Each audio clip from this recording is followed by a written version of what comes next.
Good morning. Thank you for joining me on TMI Tuesday. As you know, we've been having issues, harrowing experience with the hashtag EndSARS protest, which yesterday took a violent twist in Edo State and also in FCT, where we had thugs invading in, and as reports have it, we have vehicles burnt down, a figure of over 200 as reported.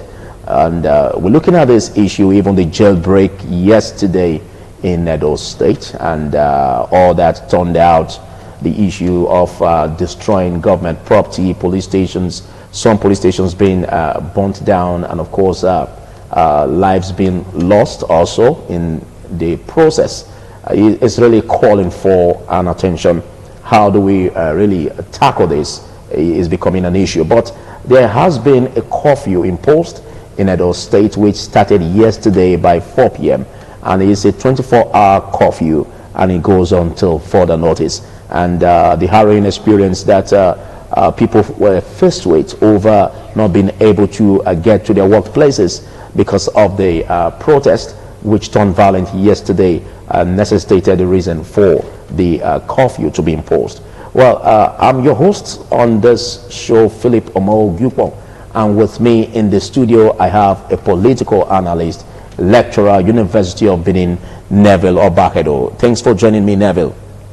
Thank you for having me. Good morning, viewers at home. Okay, looking at the harrowing experience that led to the imposition of curfew in Edo State, 24-hour curfew. What do you make of this development? Because it seems the protest was being hijacked by hoodlums. Well, first and foremost, it is the constitutional right of citizens of a state. When I say a state, I'm not saying a state as in terms of a division of a country to provinces or states like in Nigeria. I'm referring to a country as a nation state. It is the duty, it is the responsibility of the citizens to express their dissatisfaction and displeasure with a policy of government that is already in existence or a proposed policy of government.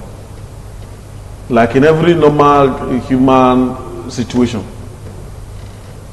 there are those that are for and those that are against, and those that feel that they will benefit from the system of crisis, just as we have it now.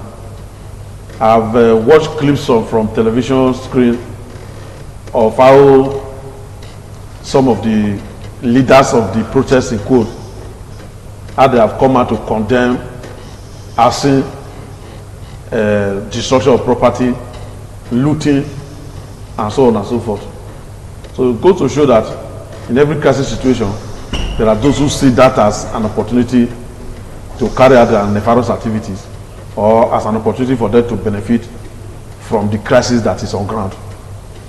And talking about protest, it's only in Nigeria I see that when people want to register their displeasure with government, either through their utterances or through maybe organization of people to press on their demand and make the whole world, draw the world's attention to the problem they are facing and the need for government to address it.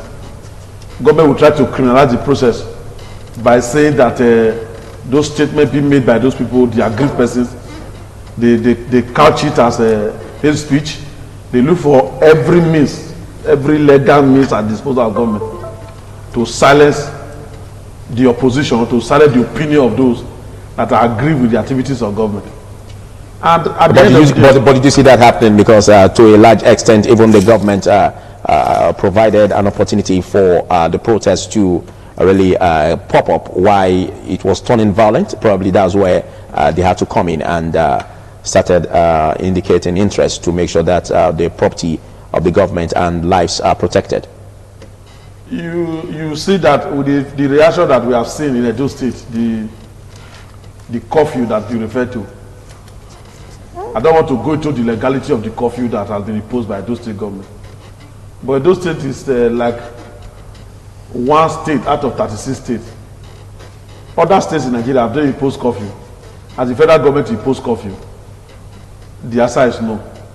If the answer is no, it means that government at federal level, government at state level or regional level, they are trying to assess the situation before they come up with their own solution to the protest that has turned violent in some part of states or in some part of the country.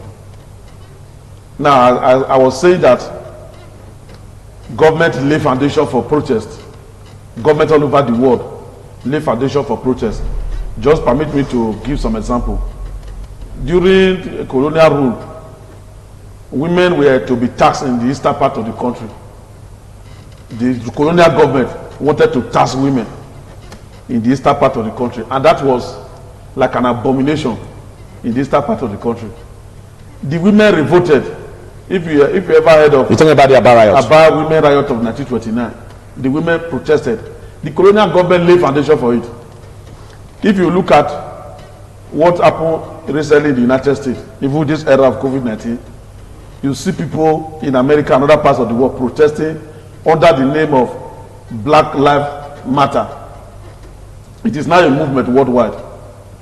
The government of the United States over the years laid foundation for police brutality and extrajudicial killing, and the judicial system in the United States is structured in a way that perpetrators of this heinous crime in the name of the state escape justice, and so the people were pushed to the wall.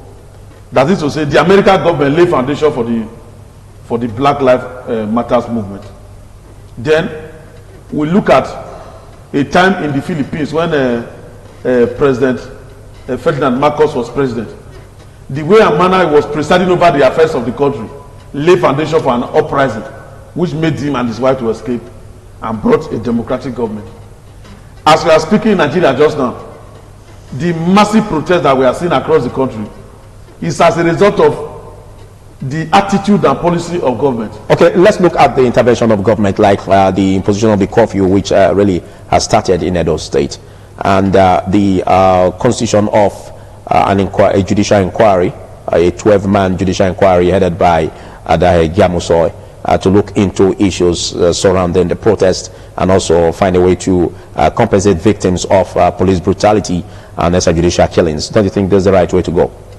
I think that issue of a constitution of a judicial inquiry is a decision of the federal government during the National Council of State meeting, where in a reaction to the protest, all the governors agreed that they were going to set up judicial commission of inquiry in their state to examine, to look at extrajudicial killings and make appropriate recommendation on how people can be compensated, families that lost their loved ones. Which is the right step to go. Yes. So it is not only Edo State government that is doing it.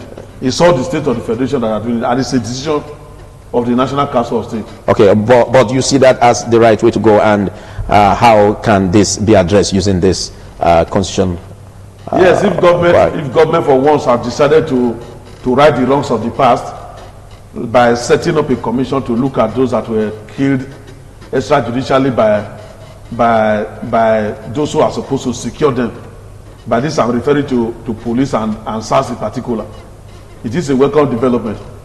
But more importantly, because the Nigeria police is still the Nigeria police, no matter the unit that will replace, or the department that will replace this SARS that they have been talking about, it is still the Nigeria police, as it is presently constituted, that will be deployed from various units to that unit.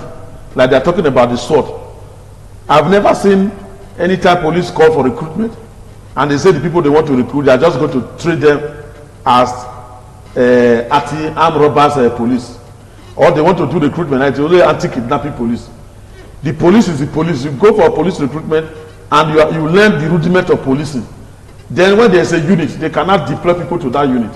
So apart from setting up a commission of a judicial commission of inquiry to look at extrajudicial killing, make recommendation on how to compensate and the rest of them, the government of Nigeria, the federal government of Nigeria that is controlling the police, should also put a machinery in place to ensure that every police officers in the course of their duties are brought to book this will serve as a deterrent to other policemen, whether they are happy trigger policemen for whatever reason that want to take life or want to engage in. Okay, we have reports of what is before the AGF, Attorney General of the Federation, over on the possible dismissal of those who were found wanting within the unit. Don't you think with this development and also the call for police reforms, which the presidency is already looking into, don't you think that is another issue that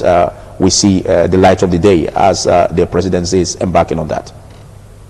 Well, any step that the presidency is embarking upon just now to address the demands of the protesters is a welcome development in terms of the EndSARS issue. But the government should go beyond dismissal. A person who has taken the life of another person, in a way, has taken the life of generations. I will give you an instance. My younger cousin was killed in his place of work at Ako Gate here, close by. He left behind a wife and 2 sons. For over 2 years now that this matter happened, the owner of the company did not see the wife, did not see the children, and did not contribute 1 naira to the family for burial. So the people who killed that my cousin, my younger cousin, to them they killed 1 person, but in a way they have killed the wife, they have killed the children, because they are now subjected to a psychological trauma that will take them years to adjust. Okay, so how do you link it up with the story? So I link it up with the story of the issue of the Attorney General of the Federation and Minister for Justice. Is that apart from dismissing those that have been found wanting in terms of this EndSARS issue, prosecution is called for. They are to be prosecuted, and then government should make the person in question to pay part of whatever he has earned in life to the family of those that they killed their loved ones.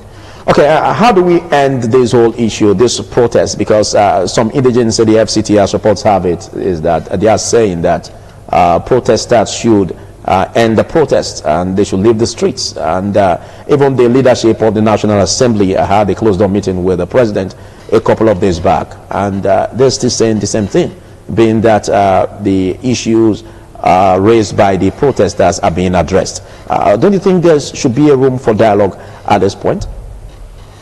Well, first and foremost, it is very, very doubtful. It is very, very doubtful if the President and Commander-in-Chief of the Federal Republic of Nigeria, President Muhammadu Buhari, is in a good state of health as we speak. It's very, very doubtful. But the leaders of the National Assembly, the Speaker of the House of Reps, and the Senate President, they have come outside to say they met with the President and they discussed with the President. The President is not President of National Assembly, dominated by APC. He's not President of House of Reps or Senate. He's President and Commander-in-Chief of the Federal Republic of Nigeria. And when you are a president, you have to be presidential when you see issues that threaten the existence of your state. We expect that tricky person, expect the President and Commander-in-Chief to come outside and speak to the protesters. But on the note of addressing the issue of the dissolution of SARS, there was a presidential interaction in that regard. You see, when you have a protest, and the protest is legal, and the protesters are telling you that we want to protest for 100 days, and as a president, you have speech writers, you just talk to them, just compose a speech for me to address the protesters, and they write the speech. Maybe they give the speech to Chief of Staff, Professor Ibrahim Gabari, in this stead. He will look at it, give it to Secretary to Government. We look at it, Boss Mustafa. He will say the speech is good. They give it to the President. The President will go and be reading the speech to Nigerians. That is not interaction. The interaction is this: one, There are people who brought this issue of NSAS matter to the fore. Whether they are educated or not, whether they are musicians, whether they are artists is not the issue. The issue is that if they speak now, other youth across the country will listen. Why don't you engage them one-on-one? If the National Assembly leaders are going to see the president, are they the organizers of the protest?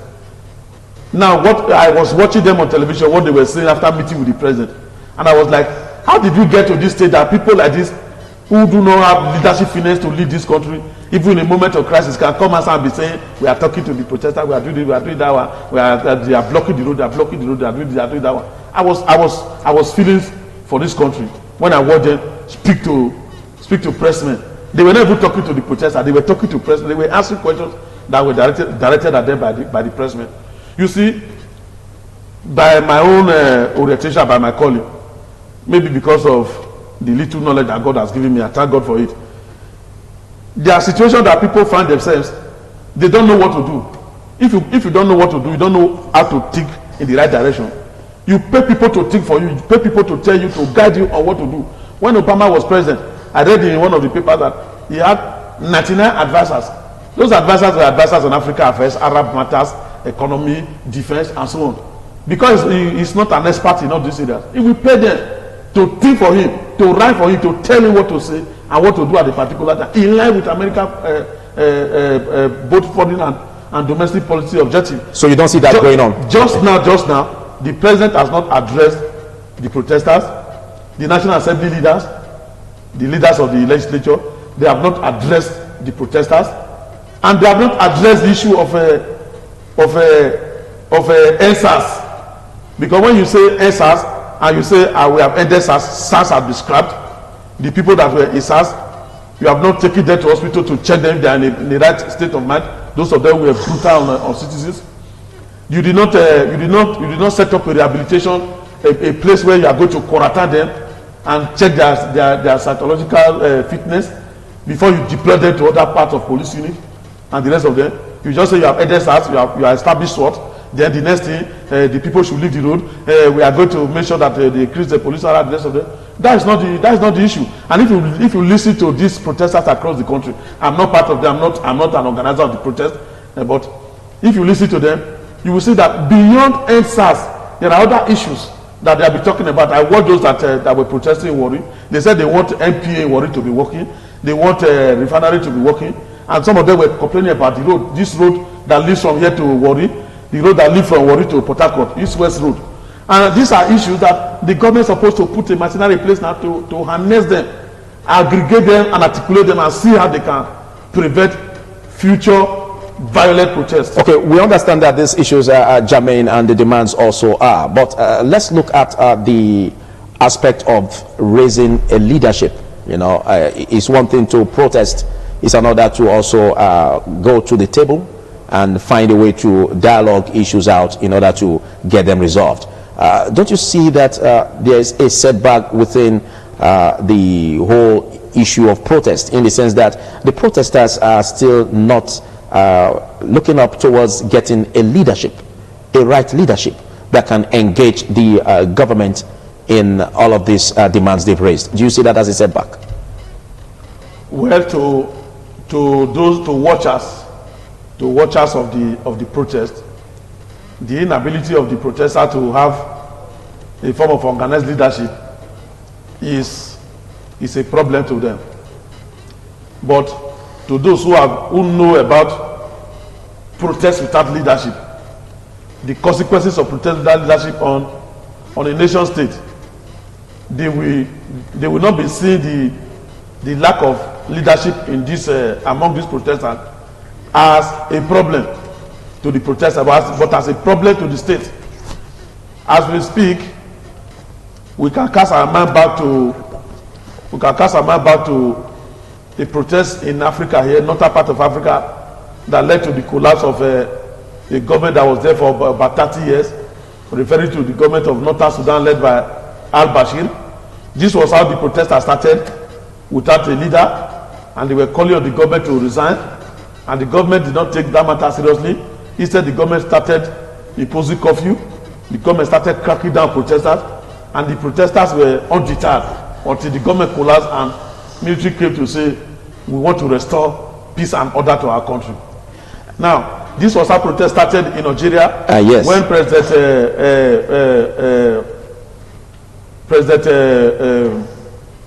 is it not Bouteflika? I'm trying to remember. Yeah, but we don't need all of that. We don't need all of that. You are trying to talk about how issues can come up to a point where it will get deteriorated. Yes. But basically, that's not what we are really looking after. We are not looking at it. Nobody is praying for it. Yes, neither are we praying for that. Government of this state. But what is your advice in terms of having the right leadership at the point of the protesters? The first thing that should be done by those in government, like Edo State government, I have not heard the governor speak. Maybe the governor is not around.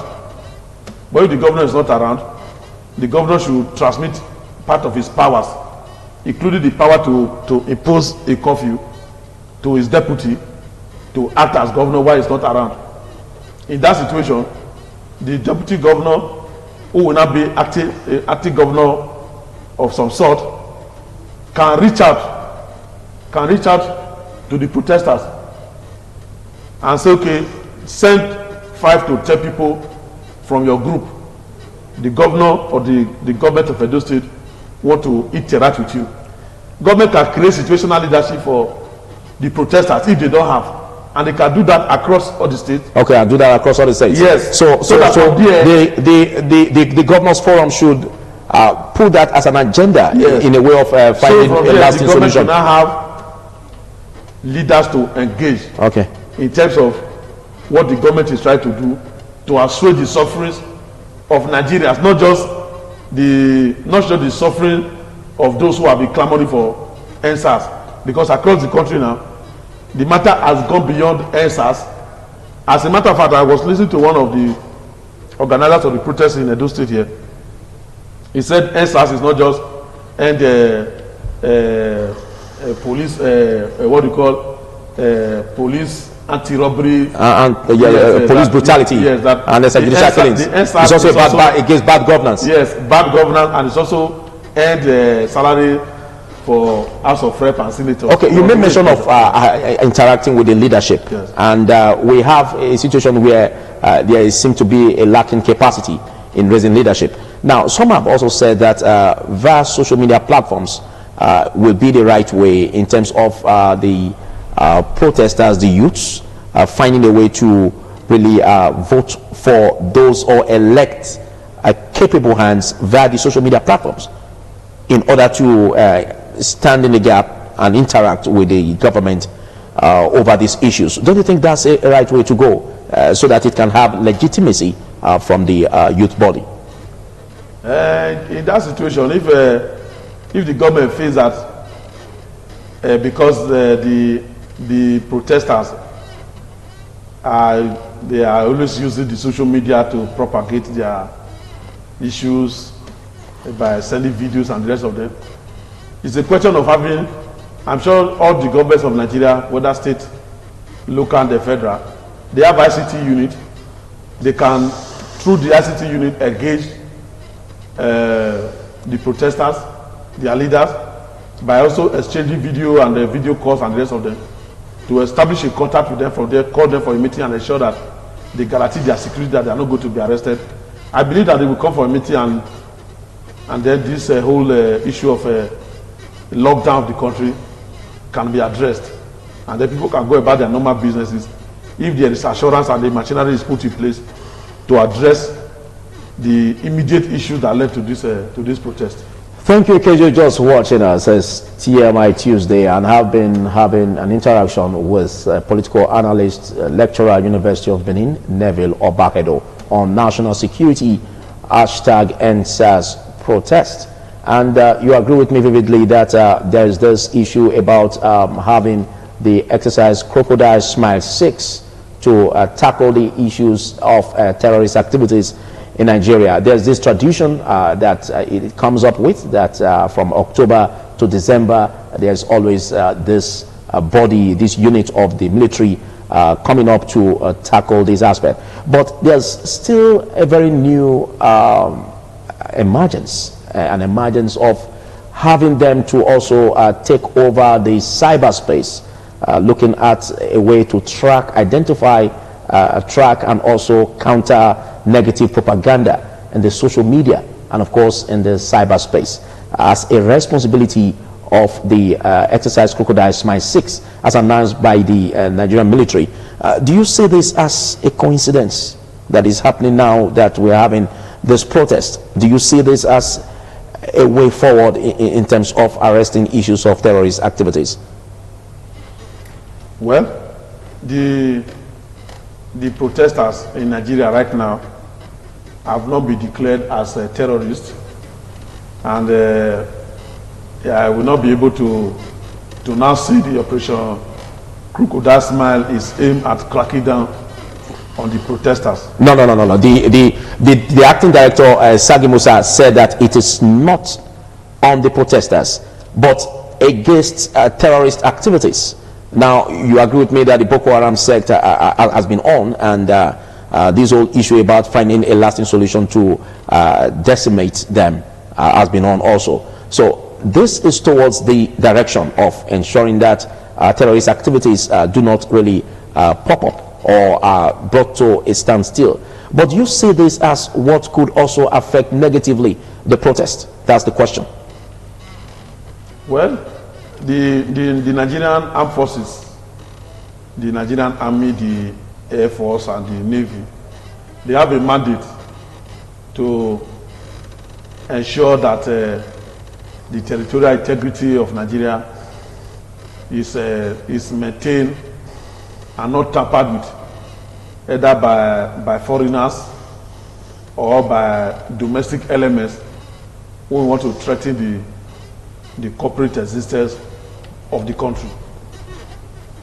But over time, we have seen that the Nigerian Army has deployed some of their personnel to be providing security for contractors who are tying roads, providing security for companies like a 7-Up that is close to us here, and so on. And in that process, you see that motorists are extorted, and you see that maybe people have personal grievances with their neighbors. They can even come and call them and say, "Come and help me to address this issue or the other," as the case may be, which is misconduct and the gross deviation of the provisions of the Nigerian Army Act or the Nigeria Defense Act. Yes, but for us not to deviate, Yes. because let's tackle the question. The issue of terrorists, no government, no sane government will allow terrorists to take over the country And disturb the peace yes, in the and society. the peace of the entire country or part of the country. That is the reason why any reasonable person will normally throw weight behind the Nigerian armed forces in terms of the activities in the Northeast. But when you critically look at the activities of the armed forces in the Northeast, you see the need for the armed forces to even call for a meeting where people, security experts who are not military men, can even say ideas to them on how to tackle the issue of insurgency in the Northeast. You will see that the Nigerian armed forces have been deployed to part of Southern Kaduna and other places where you have hotspots. Yet, you still see that killings are still taking place. So, my initial reaction is that it is a welcome development for the Nigerian Army or Armed Forces to deploy their officers and personnel to any part of the country. Okay. In line with their mandate to ensure that activities of violent criminals are brought under check, and to ensure that they regularly engage the people in the community where they are going to operate, who can sell ideas, security idea, monitoring idea to them, to be able to perform their duties effectively. Okay, what's your caution for the government in order to make sure that while the protests still, while some are still making protests in other states and other places in order to make sure that they don't have issues where they have death harvest, where the military will now have to interface with the protesters. What's your caution for the government to avoid an ugly incident? My caution for the government, starting from the president and commander-in-chief, is that the government should be alive to its responsibility. There is a lot of frustration in the country, and that frustration is leading to aggression. And by the statistics I got recently, we have over close to 50 million youth unemployed in Nigeria. They are aggressive, and some of them are coming out in their thousands to protest. Government should immediately put a machinery in place to ensure that their protest does not degenerate into an ugly situation where there may be an overthrowment of the government. Oh, no. We don't pray for that. Yeah, nobody pray for that. So that's why there is need. That's why there is need for us not to even raise issues in that direction. Yeah, the question. Yeah, we don't pray for that. To answer okay, but no person. Let's look in the direction of what transpired in Edo State. Yes. The aspect of the jailbreak. Yeah. Now there are fears nursed by some citizens of the state that this could be worrisome in terms of securing lives and property. What are your thoughts in this direction? You see, I'm forced to say that those who fail to learn from history are condemned to repeating history. And that was what I wanted to say just now by alluding to the issue of a coup d'etat. Nobody prays for it. But like we saw in Mali the other day, the Malians came outside, they were calling on the government to calm down. They gave reasons. Okay, our president visited there. Back to the question. Yeah, back to the question. Yeah. Number one, when government see that there are protests of this nature, and they know that there's no control over the protest, places that protesters could easily overrun, like the prison, like police station, we expected government to provide maximum security for those places. The government refused to do so. Just look at it. On election day, like the other day, they conducted election in Edo State. They conducted another one in Edo State. You will see thousands of police and soldiers deployed to that state for the purpose of election. Just one day development. Now we have a crisis of insecurity at hand, precipitated by the protesters. And you know that there are criminals in the prison. That Israel has repeated itself. There are several times that prisons in Edo or elsewhere have been broken by protesters to set people free. And government knew that would likely happen. Being that we have the history. Yes, and the government failed to protect the prison. So anything that the government sees, the government will not have to take it. That's the way I see it. Okay, so it was that action of breaking. It was a setback on the part of government, not being proactive enough in that direction. Of tampering with, of touching any government property. Okay, going forward, looking at the need to rest the fears of the people who think that, well, because of this jailbreak, there could be an increase in criminality. What do you think should be done in this direction? What should be done in this direction? I hope the government may be watching, as we are government officials who are decision makers in government are watching this program. If they are watching this program, apart from just campaigning and winning an election, they should engage communities, because our country is divided into villages and polling units. Then from polling unit to wards, then ward to local government, then to state. We have senatorial district and the rest of them.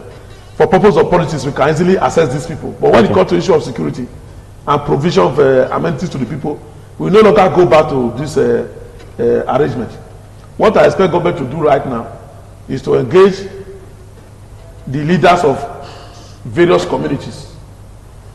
The leaders of various communities, they know those in their communities, the good in their community, the bad in their community. So they can use that to fish out those who infiltrated into the society. Know from there those who infiltrated there. And sometimes move around and see vehicles that are being driven around Benin City and other places, no numbers. Some they will leave the number in front, at the back. As soon as they pass, you will see number at the back. Any person that is driving a vehicle with no number, and know that the no number, and it's a constant thing.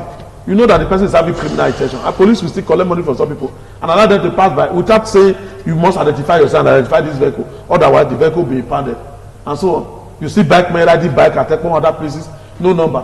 I guess you have local government there, they give them tickets and collect money from them. They don't know that those bike men can easily be used they can easily use themselves as criminals. Are you getting it? So government should be up and doing. And if government officials, if they don't have idea, they should look for people who have idea to sell to them. They pay for that consultancy. That's the way I see it. Okay, a situation where the protests that turned violent brought about injuries and also damage of property. Innocent citizens who were not even involved in the protests that later turned violent had their vehicles, some of them had their vehicles burnt, had their vehicles destroyed. Now, what's your appeal to government in this direction? My appeal to the protesters and to government. One, to the protesters. The people that have destroyed their vehicles or burning their property, they are not the cause of the problem that you are having. They are also having their own fair share of whatever problem that you are having that is making you to come out to protest. So just protest and marshal your point out to government and let government take action instead of resorting to destruction of property. That action is highly condemnable, and I condemn it in its entirety. Then to government, the purpose of government is to provide for the welfare and security of the people, and this is enshrined in the Constitution of the Federal Republic of Nigeria 1999 as amended. And if the government want to be alive to its responsibility, government should ensure that it engages the citizenry from time to time. Like our state governor can organize a town hall meeting once in a month, or once in a month he can organize 3 town hall meetings, one for Edo South, one for Edo Central, one for Edo North. Are you getting it? In those town hall meetings, he should not be expecting those that are already with him in government to be talking there. It should give opportunity to people to speak out their mind to government and even make suggestions on how government can succeed. Okay, and this should also cut across the 30 states of the federation. All the states should do the same thing. Okay. Local government chairmen should also do the same thing as their councillors. So that all the tiers of government should be captured. Yes. Okay, so that the government can actually be grassrooted. But as it is just now, government is not grassrooted, and this is what is responsible for a fundamental disjuncture between the governors, and that is those that are governing and those that are being governed. And the consequences of such a gap is what we are seeing right now in terms of the protest. Okay, a lot of persons have said that, well, even political pundits, and I will want your opinion and thoughts in this direction, where they say that, well, increasing the salaries of policemen will not stop police corruption. Do you agree? Increasing a policeman's salary will not stop police corruption. What will stop it? Outside increasing the salary. I agree with that statement, that increment of police salary will not stop police corruption. But we can reduce police corruption to the barest minimum. How do we do that? If there's a budgetary allocation to the police, to the various units of the police, whether there's a budget for police and the money will be released, the one that will get to IG should get to IG. Yes. The one that should get to DIGs and AIGs of various zones should get to them. The one that should get to commissioner should get to commissioner. The one that should get to area commander should get to area commander. The one that should get to the divisional police headquarters and the police post under it should get to them. Because the other day I went to a police station and the officer there said they wanted fuel to power their generator, and they said there was no fuel. One of the officers that came and said, just you go to the road and go and contravene vehicles and collect money from them for us to buy fuel. The officer there, one star ASP that was to lead the squad, he just called your guy and said, "Okay, I cannot go and contravene vehicle to get fuel to buy fuel for our generator. I will not do it. If you want to default me, you can default me." And I was there. I was very happy with the young man, and I collected his number. Now, police should make sure that the money that they provided for them to maintain their stations and their services, they use the money, because that's where the corruption comes from. Now, increasing police salary cannot stop corruption among police officers, because the corruption is endemic, it's systemic, And the way to solve it is by making sure that you have places where corrupt police officers are reported. And when they are reported, they are dealt with. So that will serve as a deterrent. Yes, if they are dealt with, those who are likely to follow that line will have a rethink if they want to actually preserve their job. Thank you very much for taking our time to be part of this show, Neville Obakedo. Thank you for having me. Well, there's a much we can take on the discussion segment of This Morning on ITV on the issues about national security, hashtag #EndSARS protests and police brutality. A lot of thoughts have been raised, and it's expected that government will seek ways in terms of having an interaction with the youths, with the protesters, and find a lasting solution. We believe that there's nothing that is impossible. As much as we have the will, then we have the capacity to tackle all of these issues. Well, the 24-hour curfew has been imposed in Edo State, and it's expected that we all should abide by that as law-abiding citizens in order for us not to be caught in the web. You understand what I mean? So this is what you can take. Is still TMI. Stay with me.